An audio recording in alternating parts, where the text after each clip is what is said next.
Hey guys, and welcome back to Fenrir Canine Training. Today we are back out in the beautiful sunshine. It's very rare here in England, and we are doing some heel walking and some basic exercise stuff with Riley. Riley is a 7-month-old working line Labrador puppy. Now, being a working line Labrador in particular, her energy output is huge. Her recharge rate is through the roof, and therefore her exercise requirements are very high.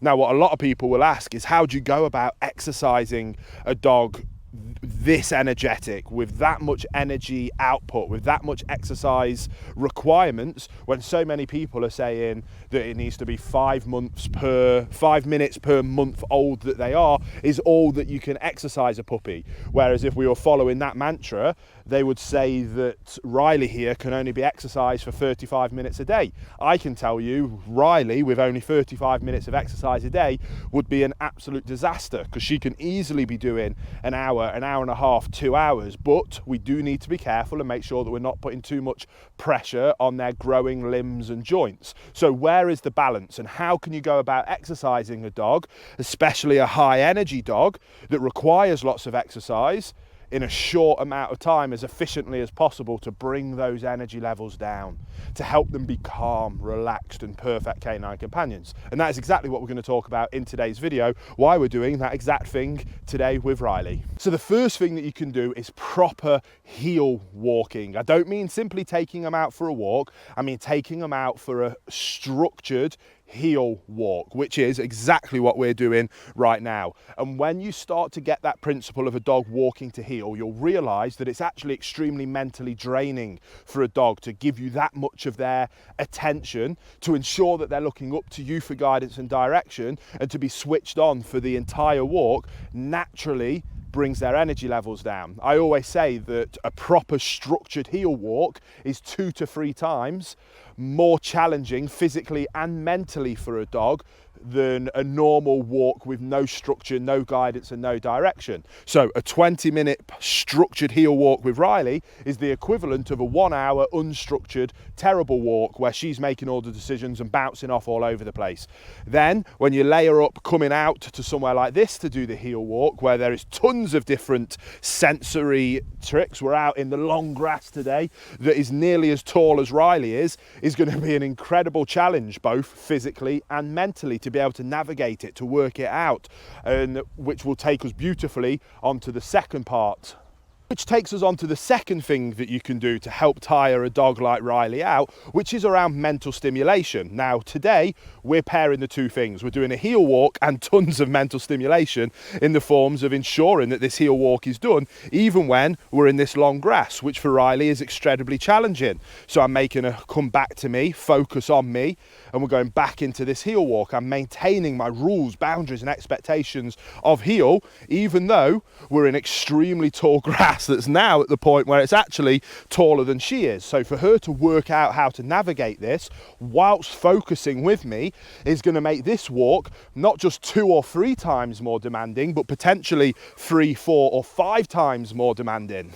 So not only is this working on the first part of heel walking and working on the second part of mental stimulation, but by pairing the two things together, it makes the heel walking even more challenging, and then therefore makes this mental stimulation task even more challenging. So both things are going to make her physical and mental energy levels come right down.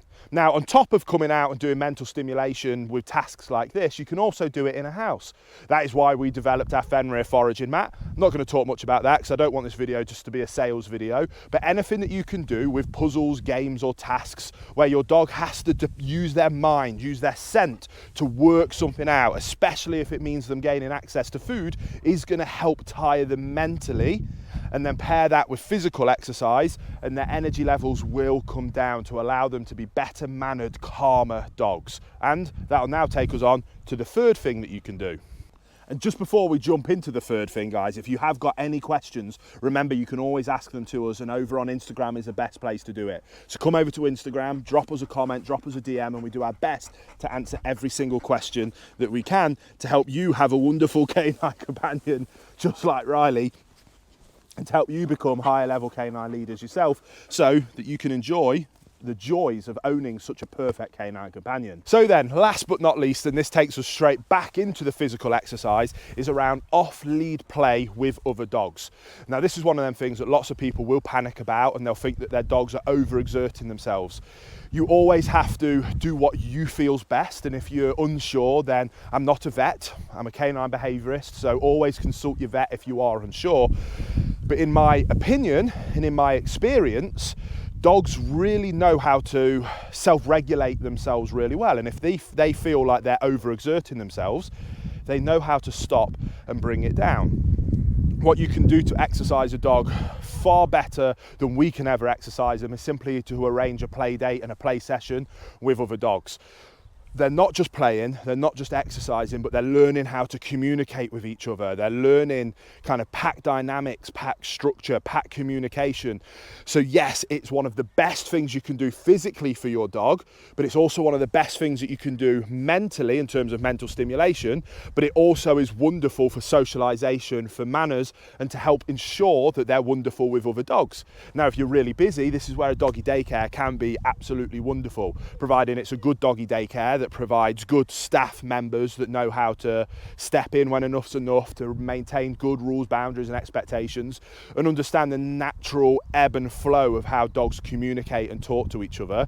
But providing you get a good doggy daycare, that can be one of the best things you can do to tire out a high energy, high drive puppy. So they're my 3 tips to help exercise a dog just like Riley. We're out doing 2 of those things right now in terms of heel walking and mental stimulation, and at some point today we'll have her back at the farm and we'll get my role model dog out and she'll have a good run with the role model dog that will be wonderful for more exercise, for more mental stimulation, but then incredible for her rules, boundaries, expectations, manners, and how to work and live and play with other dogs. So remember, any questions, hop over to Instagram, we're happy to help. And in the meantime, don't forget to like and subscribe, because I can't wait to see you on the next episode here on Fenrir Canine Training.